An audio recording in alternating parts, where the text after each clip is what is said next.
Halo teman-teman, kembali lagi bersama Kamar Film. Kali ini kita akan kembali membahas sebuah film dengan judul I Think We Are Alone Now, yang merupakan film garapan Reed Morano yang tayang perdana di Sundance Film Festival pada tahun 2018. Mengangkat genre drama fiksi ilmiah dengan mengusung tema pasca apokaliptik, I Think We Are Alone Now yang naskahnya ditulis oleh Mike Makowski ini menceritakan kisah Del dan Grace yang memutuskan bertahan hidup bersama ketika hampir seluruh populasi umat manusia lenyap di muka bumi. Film berdurasi 99 menit yang dibintangi oleh Peter Dinklage dan Elle Fanning ini memenangkan spesial Jury Prize sebagai film dramatik di Sundance Film Festival pada tahun 2018. Sebelum kita masuk ke dalam isi ceritanya, tak bosan-bosan saya mau kembali mengingatkan kalau ini adalah konten full spoiler. Jadi untuk kalian yang memang belum menonton filmnya, saya sangat menyarankan kalian untuk menonton filmnya terlebih dahulu. Karena bagaimanapun, pengalaman menonton film secara utuh akan jauh lebih baik. Jadi langsung saja kita masuk ke dalam isi ceritanya.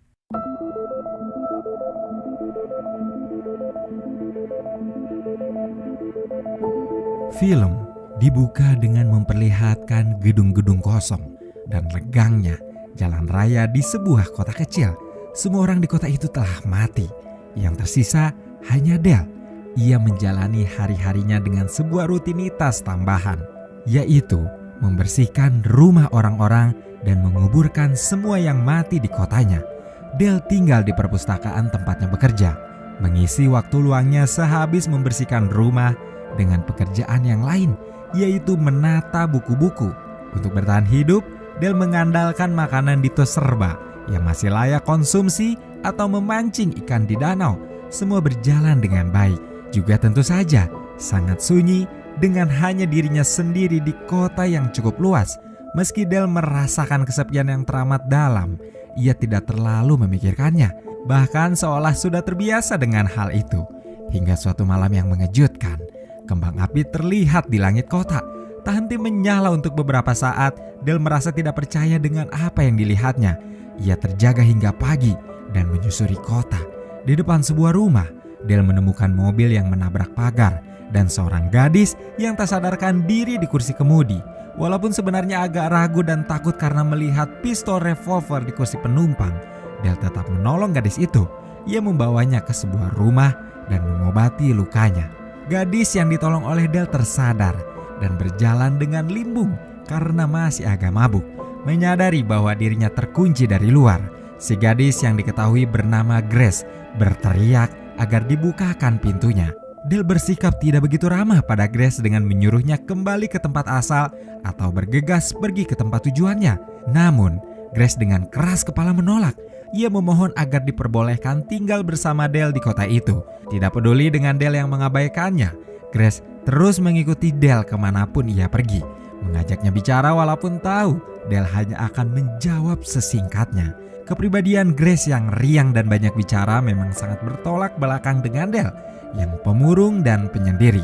Suatu sore, ketika Grace banyak bertanya padanya untuk membangun suasana di antara mereka, dalam salah satu pertanyaan Grace tentang kesepian, Del menjawab dengan nada kesal bahwa ketika kota masih ramai dengan 1.600 penduduk pun, ia sudah merasa sangat kesepian.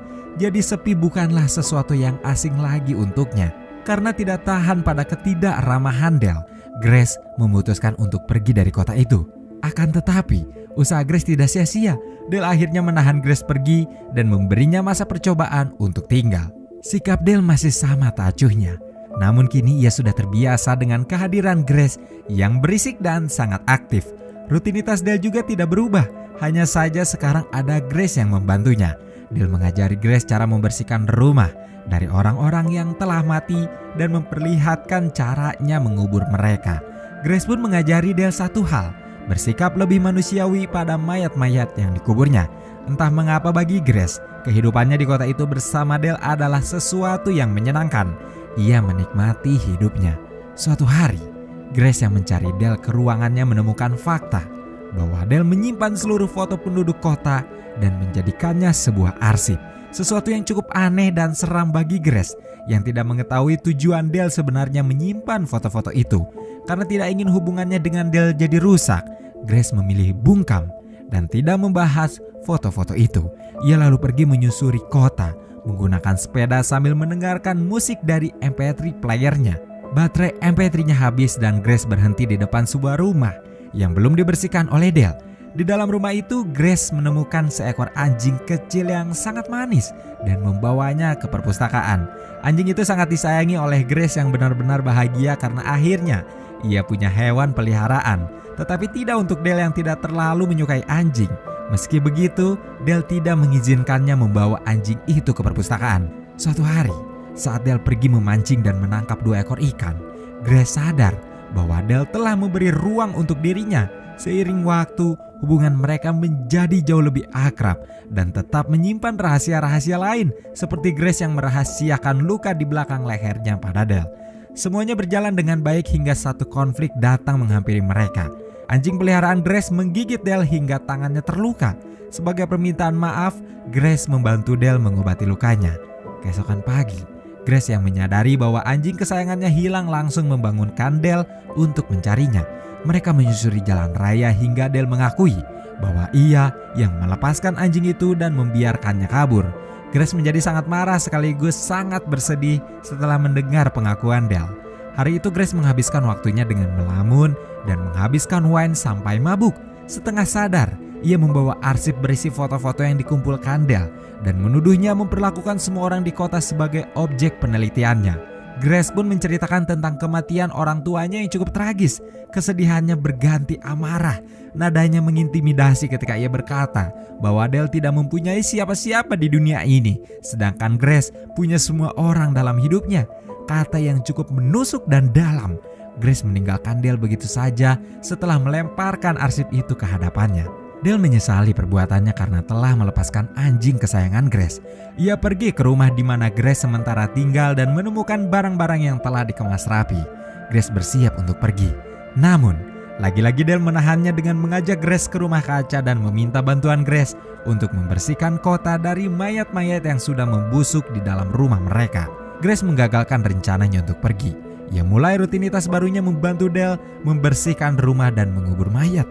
Mereka juga mulai berkebun dan memasang panel surya di halaman perpustakaan.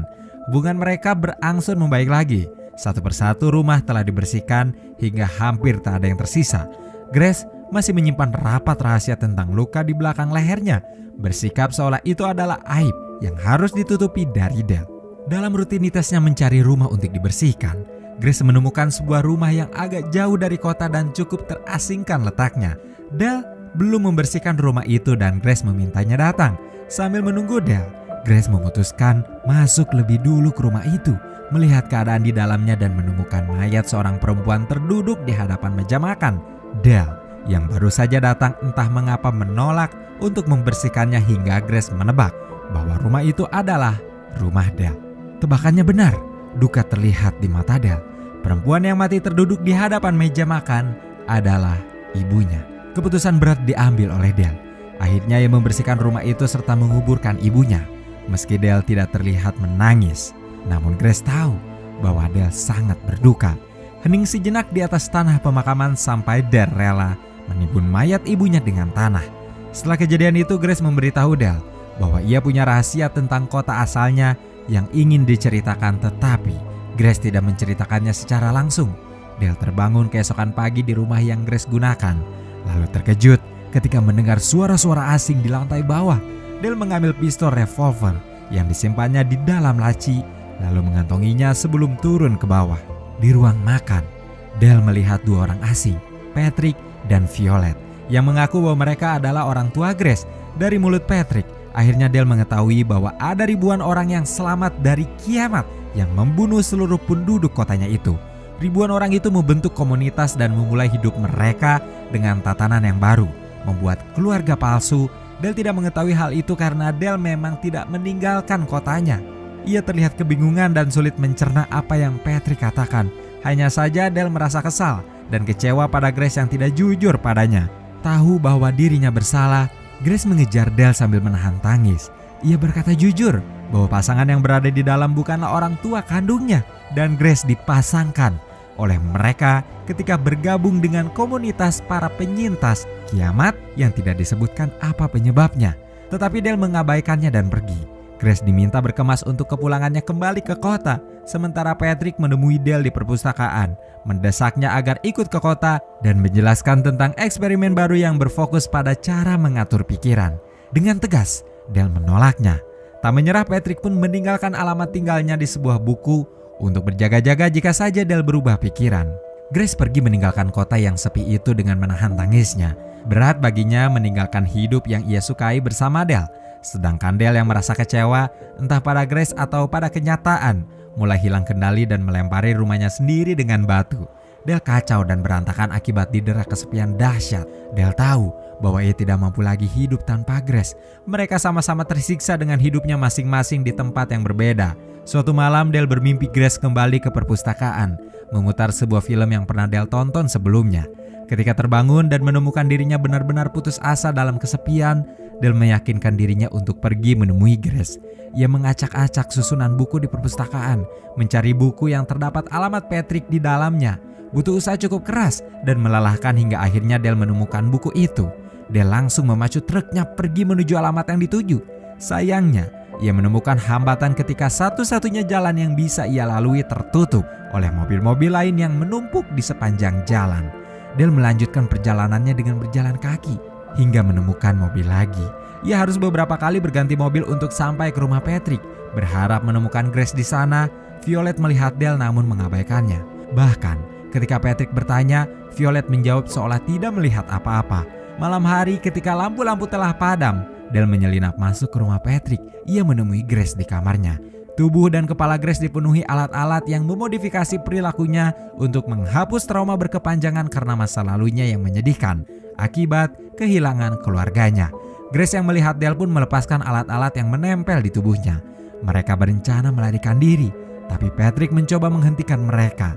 Patrick menjelaskan cara kerja alat yang menempel di tubuh Grace sebelumnya, memberi statement bahwa duka, kesedihan, amarah, keputusasaan, dan rasa bersalah tidak seharusnya ada dalam diri manusia. Maka para saintis melakukan terobosan baru dengan menciptakan alat untuk menghilangkan emosi negatif tersebut. Patrick berusaha membujuk Dale agar mau bergabung dengan mereka yang hidup dengan melupakan seluruh masa lalu negatifnya. Sebelum Patrick melanjutkan kalimatnya dan membuat Dale berubah pikiran, Grace menembak Patrick tepat di dadanya menggunakan pistol revolver yang sebelumnya dibawa oleh Dale. Patrick tewas di tempat. Violet yang melihat kejadian itu tidak marah sama sekali karena ia masih mengingat kehidupan sebelumnya dan putrinya yang telah tewas. Meskipun dia telah mengalami perubahan perilaku, akhirnya Grace dan Dale meninggalkan kota itu. Di sepanjang perjalanan, mereka menyaksikan dengan mata kepala mereka sendiri bagaimana suasana kota yang dihuni oleh ribuan penyintas yang terlihat sangat bahagia. Efek dari kesengajaan mengabaikan trauma dan masa lalu mereka yang pilu. Dale sempat tergoda dengan keadaan itu hingga Grace menyadarkannya bahwa itu semua adalah kebahagiaan yang semu. Mobil kembali melaju. Dale dan Grace kembali ke kota kecil yang sunyi, memulai hidup mereka sendiri dengan cara yang menurut mereka baik, yaitu berdamai dengan masa lalu dan trauma, bukan dengan sengaja melupakannya secara paksa. Lalu film pun selesai.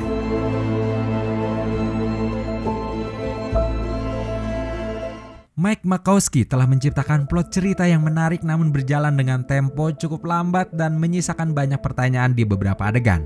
Tetapi saya tidak benar-benar kecewa pada cerita I Think We Are Alone Now setelah melihat bagaimana Peter Dinklage dan Elle Fanning menampilkan akting dan chemistry yang sangat kuat dengan karakter yang berlawanan. Red Morano mengeksekusi film ini dengan cukup baik, terutama dari segi sinematografinya yang memukau. Nuansa dingin, gelap, dan kesepian itu dibuat Morano tampak nyata, sehingga memberikan efek terhadap emosi penontonnya. Sebagai film pasca apokaliptik, I Think We Are Alone Now memberikan gagasan yang jujur tentang bagaimana sebuah tragedi dapat mempengaruhi psikologi seseorang dan membawanya ke jurang kesepian, bahkan keputusasaan. Musik scoring dalam I Think We Are Alone Now pun cukup tepat dan intens, membantu dan merasakan emosi para karakternya lebih mendalam. Ini film dramatis dan bijaksana yang layak untuk kalian tonton. Segitu saja teman-teman pembahasan film kita kali ini. Terima kasih untuk kalian yang menanti-nanti konten dari Kamar Film dan juga terima kasih untuk kalian yang menonton konten ini sampai habis. Sekali lagi terima kasih, tetap sehat dan merdeka, dan wassalamualaikum warahmatullahi wabarakatuh.